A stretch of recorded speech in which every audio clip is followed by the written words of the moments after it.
what day it is. Guess what day it is. Guess what day it is. Guess what day it is.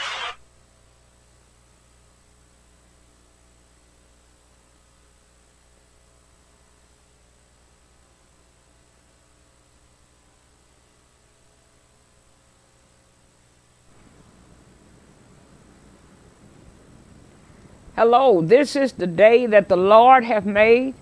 We will rejoice and be glad in it. We're certainly pleased to have you here today. Hardin County, Indiana campus, Louisville campus, Dosca Matter, E campus, those who are members of St. Stephen, those who may not be, we welcome you one and we welcome you all. We're certainly happy that you joined us today. Now, we are studying, as you know, our series for the month of August. Since we will be going back to school, back to work, things are opening up. We are studying from Who Moved My Cheese? That's about change, and change is in the air. Change is everywhere. And so we want you to know that things are not going to go back to the way they were before COVID-19. That's why we got the shirt, New Day, New Way. Things will not be going back the same. So after studying from this book, this series, it is hope that you will know how to anticipate change. Not only anticipate it, but adapt to change. That's what stops us. Adapt to change and do it quickly. Enjoy the change, but be ready to move on to change quickly again and again and again. Now this book, Who Moved My Cheese, is a simple parable. You will love it. I'm telling you, get it for your personal library. It's a simple parable that reveals profound truths. It is amusing and enticing and entertaining, enlightening story of some characters who live in a maze and they look for cheese. And the cheese is to nourish them, make them happy. And cheese is a metaphor here for what we want in life. What do you want in life? That is your cheese.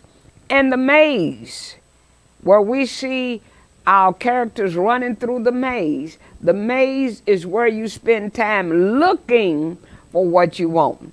The organization you work in, the family you're connected to, the community you live in, or the church that you attend. As you see the cheese is right there in the maze, but you have to go get it. And all of us have an idea what our cheese is, and we pursue it because we believe it will make us happy. If we get it, we often become attached to it. Whatever it is, we become attached to it. And if we lose it, then we can become traumatized. Look at Luke chapter 15, verse 4. Suppose one of you had 100 sheep and loses one of them. What do? You don't say, well, the wolves are going to have lamb chops today. No. You leave the other 99 sheep in the pasture and go looking for the one that got lost. And you look until you find it. And this is what happened. This shepherd counted, and shepherds count their sheep. 1, 2, 3, 4, 5, 6. They count them. When he got to 99, he looked around.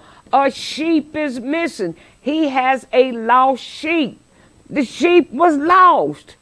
It didn't matter to him how it came to be lost. What the fact was, it was lost. And see, many times we want to, as we see in our little lesson, him and haw. We want to him and haw about things. But he knew the sheep was lost. Sheep can't find their way back home. A dog can do it, a cat can do it, but a sheep cannot find its way back home.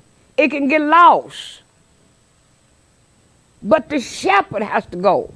So he diligently searches for the sheep until he found it, because the sheep couldn't make it back.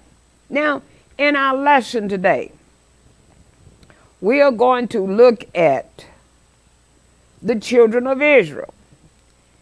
And if we could ask the children of Israel, we could interview them. I'm sure you would say to them while they was in slavery anyway, you say, what is your cheese? What do you dream of? What would you like to have more than anything in the world? I bet you they would say freedom. They had been dreaming, no doubt, of owning their own land, having a house, livestock. They had been in slavery for over 400 years, folks. And now God has heard their cries and delivered them out of Egypt, out from under Pharaoh's control, because Pharaoh had them building bricks without straw. They were on their way to a new cheese station, if you please. But now, here they are, standing at the Red Sea. What?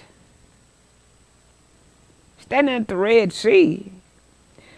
The Israelites want to change. They want to change now. Now they want another change. But it's not a good change that they're looking for. It's a bad change. Why bad? Because they want to go back to Egypt. Egypt? Why would anybody want to go back to Egypt? See, now, their cheese was freedom. But the first sign of the Red Sea, because see, in a maze now. So they hit a wall, they hit the Red Sea.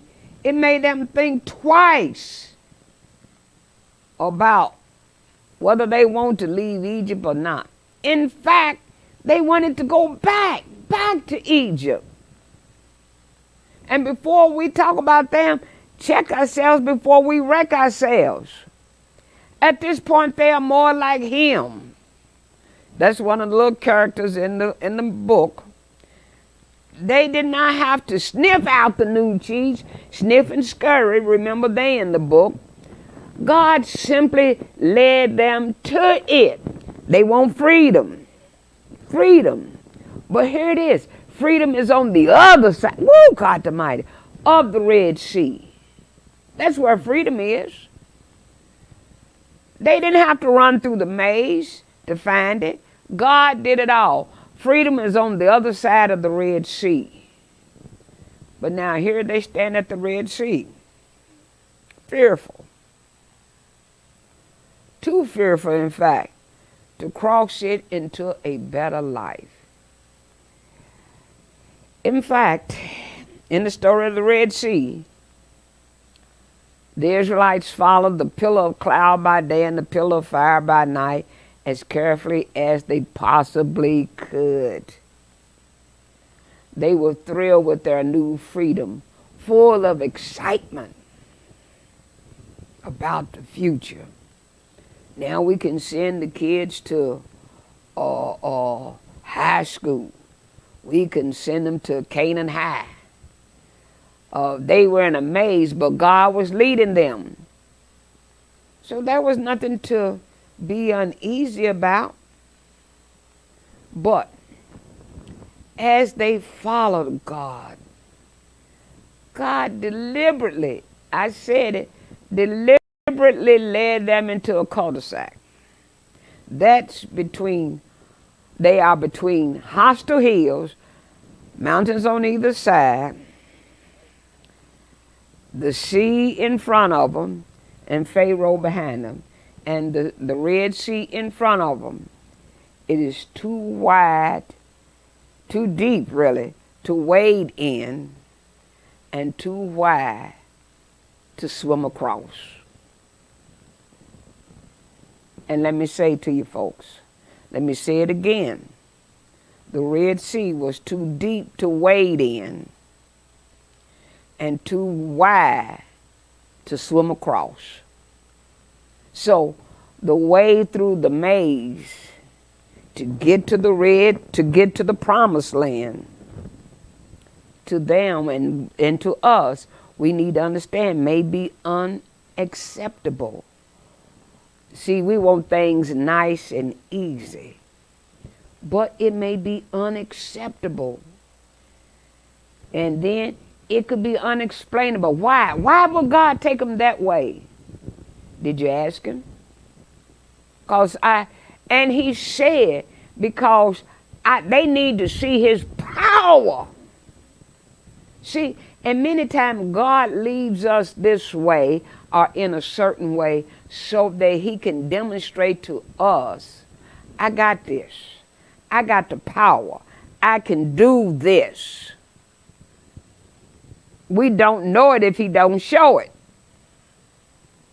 Sometimes going through our maze, it can be uncontrollable. They had no control over that Red Sea. They didn't. But God does. And going through that can be unsafe. Now, here we come to our first point to ponder. When things change, are we willing to change? When will you move on? And yes, I know, I never mentioned the name of the lesson, but now there it is. Move on. Why are you still standing here? Why are you still doing the same thing? Move on. You've tried the rest. Now try the best. Move on.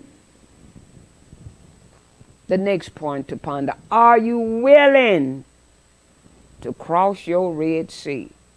Now, I may even need to back up and say, do you know what your Red Sea might be? And if you know, are you willing? Are you willing to go back to school? Are you willing to get additional training? Are you willing to study your scriptures? Are you willing to take the time that is necessary for you to get ahead? Are you willing? Let's look at Exodus 14:10, A part, the A part. As Pharaoh approached, the Israelites looked up, and there were the Egyptians marching after them. Now, it had only been a couple of days that they left Egypt, and they were so happy. I bet, this is Geneva paraphrasing. I bet they went out there singing, I'm so glad Jesus lifted me now. I know that Jesus had not appeared at that time, but they were singing joyful songs.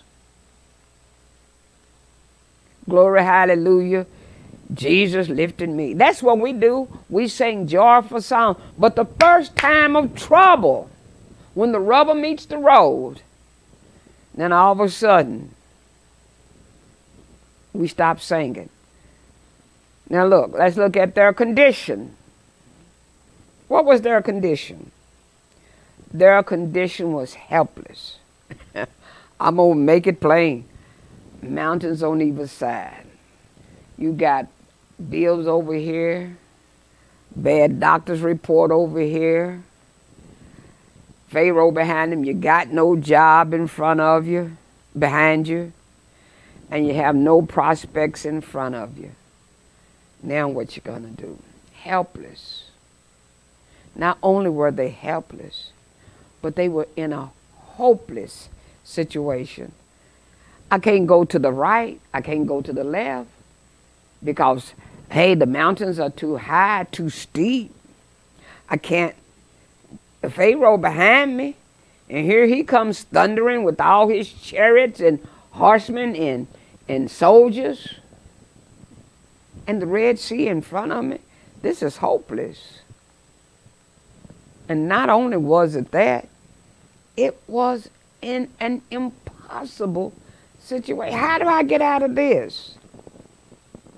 Well, I want you to remember this. God will always, and notice I use the word always, provide a way leading to the next step in his plan. He's not going to give you the whole plan at the very beginning so you can see. No, he's not going to do that. He will only give you just enough. Make a step and get another step. Make a step and then get another step. He is not going to unfold the whole entire plan, but he will provide a way leading to the next step in his plan. I want you to remember this. Your condition, is not your conclusion. Now that's shouting territory. If I had a mic, I'd just drop it and walk on off the set, because nothing else needs to be said. If you can remember that, then guess what? That will help you right there. Your condition is not your conclusion. You may have a Red Sea blocking your way. Your condition is not your conclusion. You may have a river Jordan blocking your way. Your condition is not your conclusion. Look at Joshua 3, chapter 3, verse 13b. And it came to pass. Oh, stop right there. Oh, yeah, stop right there. It shall come to pass. Now, let me say this. I got to say this. Woo, this is good stuff right here. In the Bible, you will see the phrase, and it came to pass, 398 times. Anytime God says something that often in his word, you can bet it's important to him for you to know it. And it came to pass. I don't care what you're going through. It didn't come to stay. It will pass. Now let me go back to finish reading. And it shall come to pass as soon as the soles of the feet of the priests who bear the ark of the Lord of all the earth, shall rest in the waters of the Jordan, that the waters of the Jordan shall be cut off. The waters that come down from upstream, and they shall stand as a heap. Your condition is not your conclusion. They were in a bad way, but God parted the Red Sea, parted the Jordan. I got a message I might do soon. If he did it once, he can do it again. Woo! God almighty, let me up out of here, because something's getting ready to happen. You may be the smallest, but your condition is not your conclusion. The Lord, look at Micah 5:2. The Lord said, Bethlehem Ephratah, you are one of the smallest towns in Judah, but, watch out for the buts, but out of you I will bring a ruler for Israel, whose family line goes back to ancient times. If necessary, God will move everybody, to bring you through your maze. Why? Because your condition is not your conclusion. Look at it. Luke 2, 1 through 5. There it is again. And it came to pass in those days that there went out a decree from Caesar Augustus that all the world should be taxed. And this taxing was first made when Cyrenius was governor of Syria. And all went to be taxed, everyone unto his own city. Now here it is, verse 4. And Joseph also went up from Galilee out of the city of Nazareth into Judea unto the city of David, which is called Bethlehem. Oops. Isn't that what he said? Bethlehem Ephrathah, which is called Bethlehem because he was of the house and lineage of David.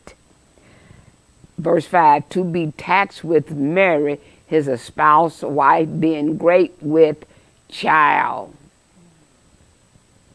She was great with child. Now, you may be ill or have been ill for a long time. But I come to tell you, your condition is not your conclusion. John 5 through 9. A man was there who had been sick for 38 years. That's a lifetime. Jesus saw him lying there, and he knew that the man had been sick for such a long time. So he asked him, do you want to get well? The sick man answered, sir, I don't have anyone here to put me in the pool when the water is stirred up while I'm trying to get in. You see, but Jesus didn't ask him that. Well, I'm trying to get in. Somebody else gets there first. Jesus did not ask him that. He said, do you want to be well? Do you want to get well? And the man started giving excuses why he was still laying there. But Jesus said to him, get up, pick up your mat and walk. Immediately, the man got well. He picked up his mat and he started walking. Now let's look at Luke 8:43 through 44. And by the way, I didn't tell y'all, but I'm reading out the Good News translation. Among them was a woman who had suffered from severe bleeding for 12 years. She had spent all she had on doctors, but no one had been able to cure her. And the interesting thing when Luke tells this, that this woman had suffered bleeding for 12 years, Jesus was on his way to see a sick child who was 12 years old, but she was dying. So Luke he tough here. This woman had been sick as long as this little girl Jesus was going to see about had been living 12 years. She had spent all she had on doctors, but no one had been able to cure her. Now see, there's a sermon right there too. She spent all she had on doctors, but no one had been able to cure her. Doctors with no healing power. That's our problem. We keep going to doctors with no healing power. Woo!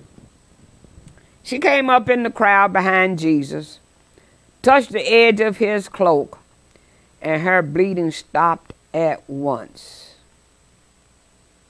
Her bleeding stopped at once.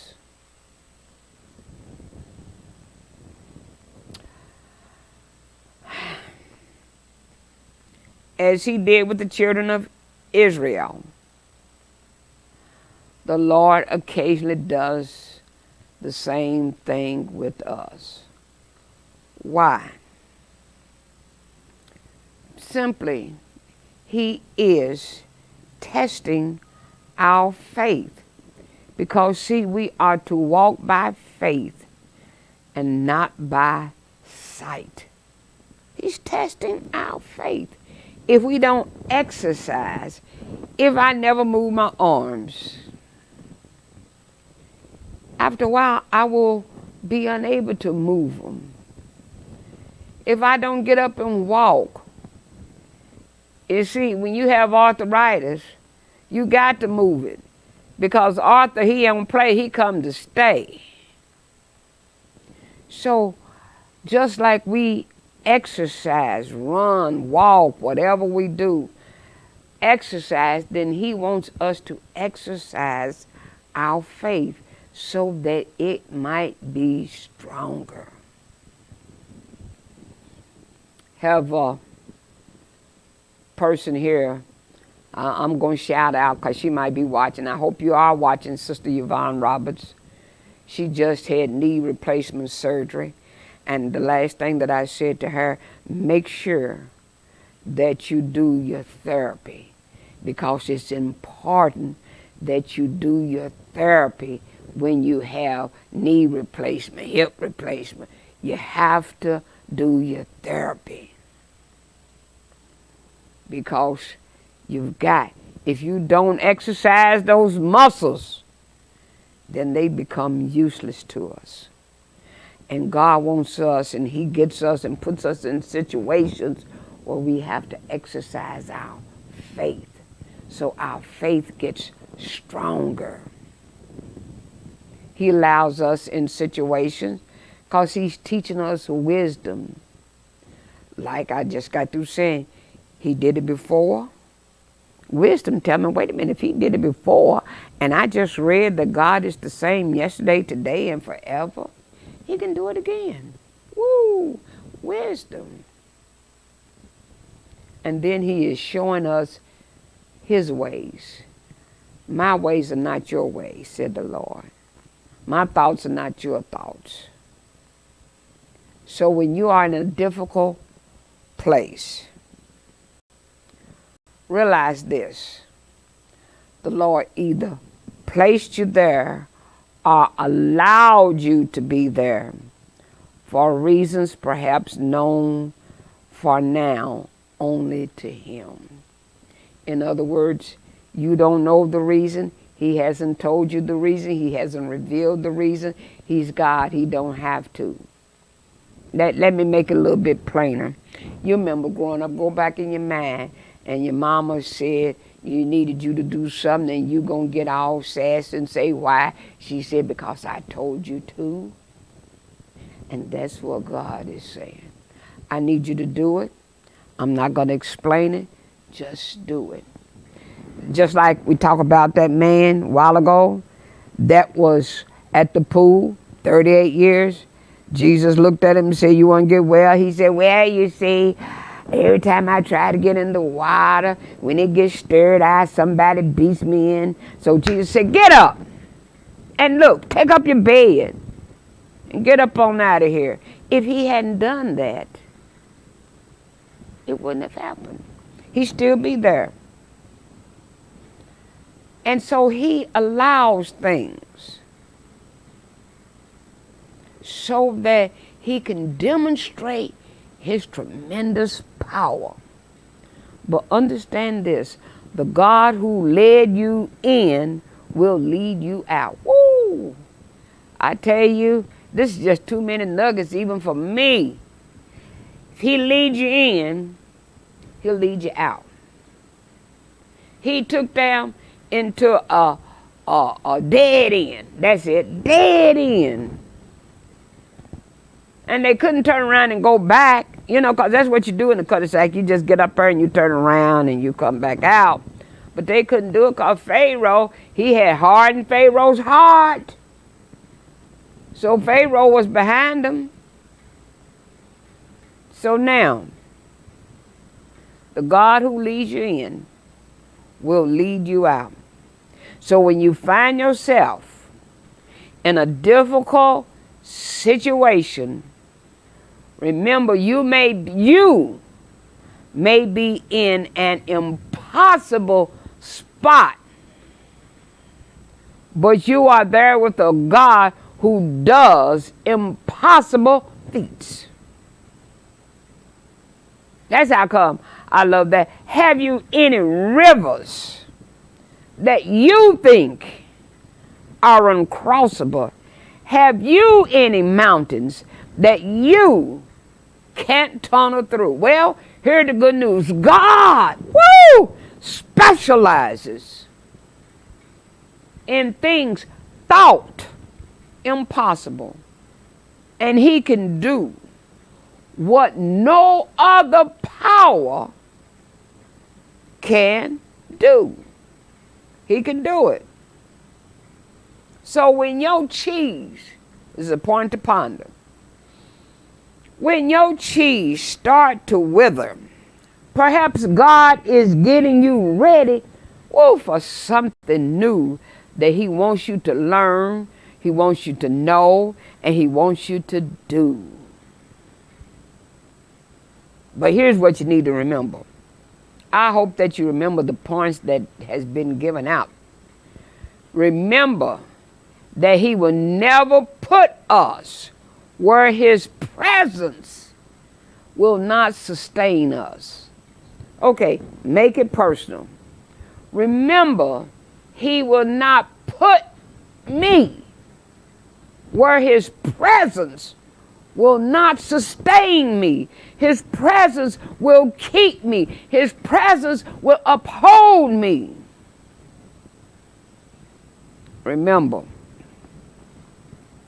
that we have the blessed assurance that he will keep us through impossible times and preserve us despite impossible odds. Let me say that again. We have blessed assurance.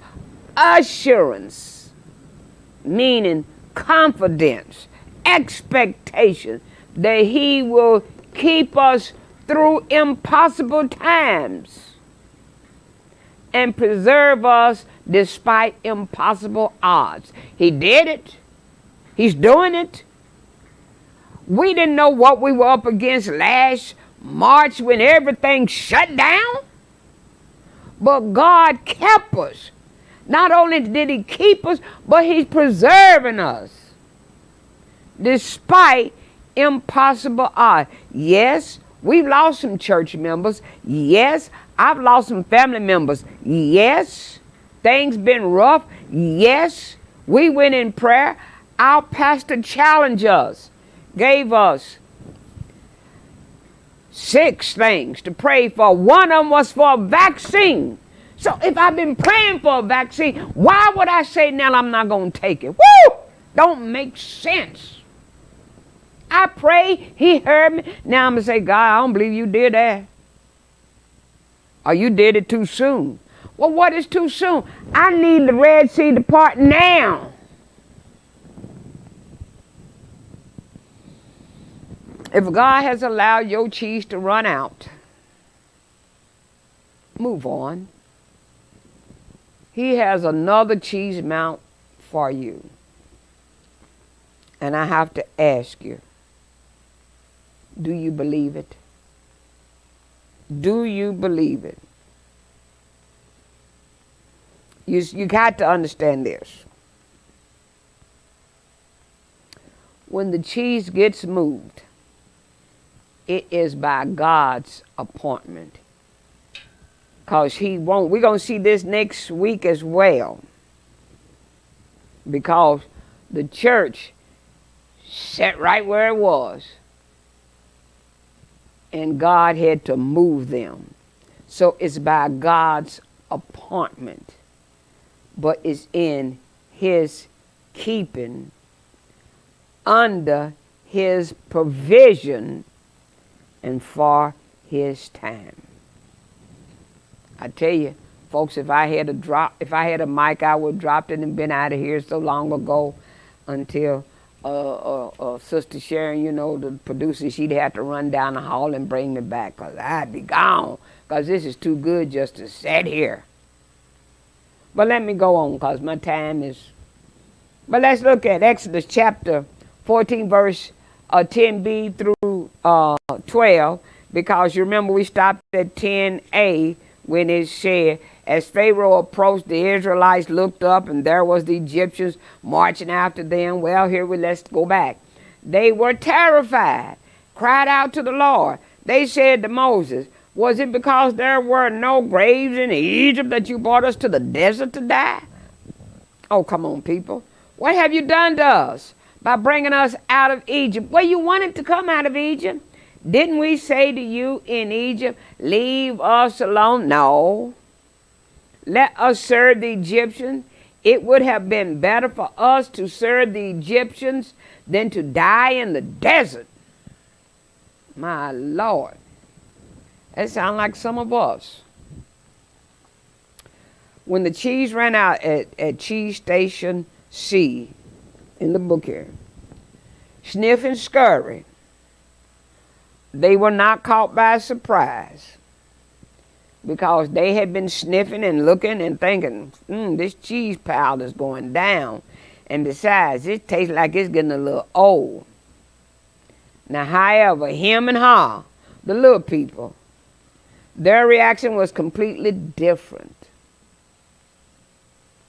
Their response was to cry out in disbelief and anger. And the children of Israel did not expect to find their way blocked to the promised land by the Red Sea. What? They expected to reach the promised land without any problem. And let me stop here and say, do not think that your life, just because you came to Christ, you've been on this journey a long time, that if you've been on this journey a long time, you know that does not eliminate you from having problems. Him and Hall complained about the injustice, rather, of not having cheese. And they wanted to return to their old way of life. And we see the same thing with the children of Israel. Look at their response. They cried out. Yeah, they cried out to the Lord. But they looked at Moses. So when your cheese moves, who do you look to? Who do you look to? The old school song said we confide in friends and loved ones, but we find they have problems too. But there's a God who rules earth and heaven, and he knows, yes, he knows just how much we can bear. They cried out to the Lord, but looked at Moses. And then they complained about Moses. They looked at Moses and complained about him. Said, hey, Moses, this is your fault. We said to you in Egypt, didn't we say it? Yeah, we said it. We said, leave us alone. In Egypt, we had a chariot in every driveway. We had a fish in there. We had a chicken in every pot. And you know, old school saying, and they didn't have a pot to, you know what I'm saying. They were fault finding, talking crazy. And that's what we see that's going on right now in our world today. We wanted to see and we wanted a vaccine, and now that we haven't, we're finding fault, talking crazy. Talking about, I don't want no mask on, I can't breathe. Well, guess what? George Floyd couldn't breathe, and I bet he would have taken a mask, but no, we had knee on his neck. He said, I can't breathe. Then everybody want to walk around with the mask on talking about can't breathe. But I don't want the mask on. The vaccine came too quick. Well, you prayed for it. And then when he sends it, you say, oh no, see, we've been having cancer for how long? And they ain't never cured cancer. They still can't cure common cold. Well, you see, we still got the flu. Stop talking crazy. Take the blessings God has given you and move on. You want to cling to the old way of life? The old way of life wasn't a good life. And let me just tell you something while I'm saying what I'm saying. If you think you're going to go back before pre-COVID days, it ain't going to happen. This is it. Church services will never be the same because you wasn't doing it God's way in the first place. He didn't tell us build. Okay, I'm getting to next week's lesson. Whew. Now at the Red Sea, you want to go back. Back to what? Back to slavery. Well, I don't care how bad it is. And I know the United States have a whole lot of faults. But I do not wish for my race of people to go back to slavery. I mean, we in a kind of little slavery like now. You don't give us much money to live on. We can work and do the same job, have more education. And yet, you won't give us as much money. Ooh. I don't want to go back. If there's any going back, I'll take the song by Andre Crouch. He said, take me back to the place where I first received you. Take me back to where I first saw the Lord, met the Lord, because I need to get some things right. But I'm never going back. I'm not going back to Africa. I'm not going back into slavery. I'm not going back to act like you want me to act. Yes, boss, it's not going back. Now, put that in your pipe and smoke it. Even Jesus said, if you put your hands to the plow and look back, let alone go back or look back, you're not fit for the kingdom of heaven. I'm not going back. I'm going on with the Lord. So, let's look to, Exodus 14, 13 through 15. Moses answered the people, do not be afraid. Stand firm, and you will see the deliverance the Lord will bring you today. The Egyptians you see today, you will never see again. The Lord will fight for you. You need only to be still. Then the Lord said to Moses, say to Moses, why are you crying to me? Tell the Israelites to move on. Why are you crying to me? Tell St. Stephen, move on. Why are you crying to me? Tell the church, move on. Move on. I'm not going to part the Red Sea until you got the faith and ready to step out into the Red Sea. When you do move, you can find new cheese. You want to go back, where you going? Ask yourself, what am I going back to? If God wants you to move, then move. Look at Philippians. Put that on back up there for me, sweetheart. Thank you. No, dear brothers and sisters, I have not achieved. I have not arrived. But I focus on this one thing. Forgetting the past and looking forward to what lies ahead. I press on to reach the end of the race and receive the heavenly prize for which God, through Christ Jesus, is calling me. It says us. I can read it, but me. So if you want to go back, ask yourself this question. Back to what? If God wants you to move, then move. Change is inevitable. And you can quote me on that. I love the first one. If you can't change the people around you, then change the people around you. My girl is good. She even got up there who he was that said it. Because I just said local DJ. I could. But if you can't change the people around you, change the people around you. Winston Churchill said this, there is nothing wrong with change if it's in the right direction. When you blame others, you give up your power to change. And change is the law of life. And those who look around, who look only to the past, are certain to miss the future. Change is the law of life.